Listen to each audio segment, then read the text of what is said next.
नमस्कार। आज मैं आपके सामने एक रिपोर्ट लेकर आई हूँ जो कि सिंधु सभ्यता या हड़प्पन सिविलाइजेशन के बारे में बात करती है।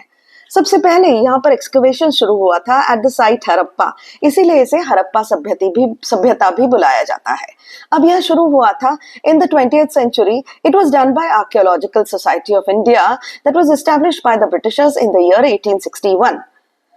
Present study has been conducted at IIT Gandhinagar and also in collaboration with University of Arizona and University of Colorado Boulder.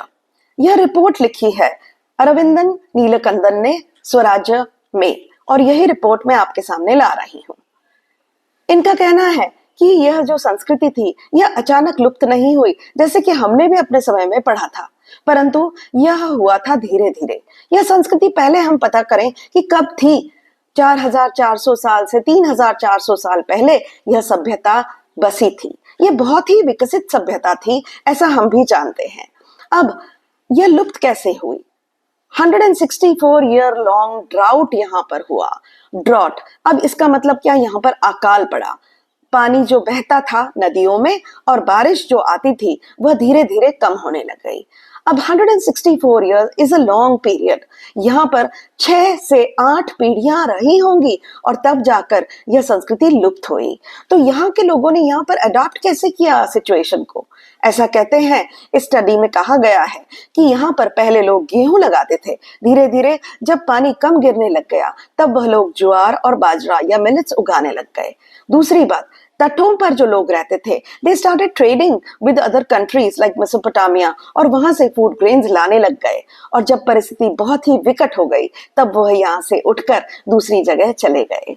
घाघर और हाकरा नदी, जिसे कि वैदिक सरस्वती भी कहा जाता है, यह नदी तो अल्टीमेटली लुप्त ही हो गई क्योंकि यह ग्लेशियाटिक नदी नहीं थी। यह नदी, इस नदी का बहाव डिपेंडेंट था बारिश के ऊपर, और जब बारिश ही नहीं हुई 164 ईयर्स तक धीरे धीरे कम होती गई तो यहाँ की सभ्यता भी धीरे धीरे लुप्त हो गई। अब this study is extremely important because it gives an answer to the Aryan invasion theory that has been falsely forwarded by the historians. Now, Aryan invasion theory में लोग कहते हैं कि बाहर से आक्रांता आए और उन्होंने यहाँ के लोगों को, जो नीची जाति के थे, उन्हें खदेड़ दिया। ऐसा कुछ नहीं हुआ। यहीं के लोग जो थे वह 6 से 8 पीढ़ियों तक अपने आप को अडॉप्ट करते गए और फिर धीरे धीरे यहाँ से बाहर की तरफ चले गए। यह स्टडी हमें यह भी सिखाती है कि we have to be resilient. हमें किसी भी परिस्थिति का सामना बहुत धैर्य से करना पड़ेगा और अपने आप को परिस्थिति के अनुसार अपने आप को ढालना पड़ेगा। बहुत बहुत धन्यवाद।